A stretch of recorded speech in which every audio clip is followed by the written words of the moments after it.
Well, that time of the year is approaching once more. So let's see if we can't turn something like this into something a little bit more favorable and more like something like this. So if you're kind of looking to look at the Windows 11, I'm going to make some assumptions. One of them is that you want to try it out, not go the whole scenario of installing immediately. So like me, you maybe want to load it up in VirtualBox or Hyper-V or KVM, etc, etc. So we're going to make an assumption that you've downloaded the ISO already, and you're going to go and run through the install, pretty much like I am here. And in that process, you're going to come across the minimum requirement settings, and we'll make the assumption that you have the RAM, but the TPM and the SecureBoot check are going to kind of block you. So that's the point of this video, to look at how to bypass those so that you can evaluate whether or not you want to update your main system to Windows 11. So here you can see I've gone ahead and I've selected the Pro install because that's usually my preferred version of Windows, and you can see I don't have the system requirements. What does the system requirements mean? Well, for most of you at this point, I can imagine you're going to be a bit like this poor chap, and you're thinking, I'm just going to throw my keyboard out the window and I'm going to say that I'm never going to touch this OS, it's terrible, it's worse than the previous version, etc, etc.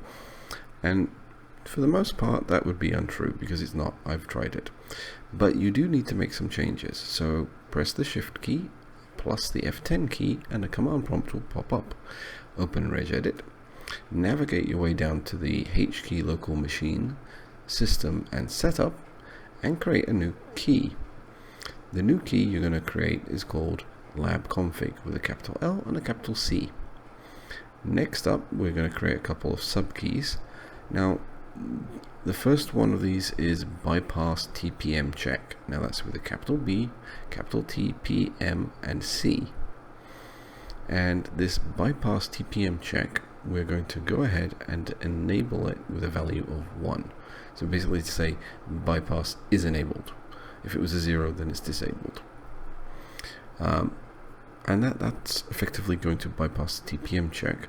The next thing we want to do is bypass the SecureBoot. For a similar reason, we don't have SecureBoot working either under our VM, so we'll create again another dsword32.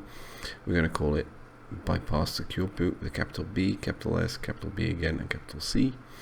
So basically capitalized every word of the sentence there. And obviously we want to enable it. So we again go in, edit the value default 0 to 1. And then we close regedit, we close the terminal, we go back on our install one step, select the version again, and step forward. And you should be presented with a happy to install message. Then we go ahead and format our blank disk, and we can proceed with evaluating whether or not we want to go to Windows 11. Now, this is not a review video, so I'm going to kind of cut short at this point, but hopefully this gets you down to a point where you're able to evaluate if for you it meets your requirements or not, or if you're going to wait for maybe another update or two before proceeding. I'll leave you to it.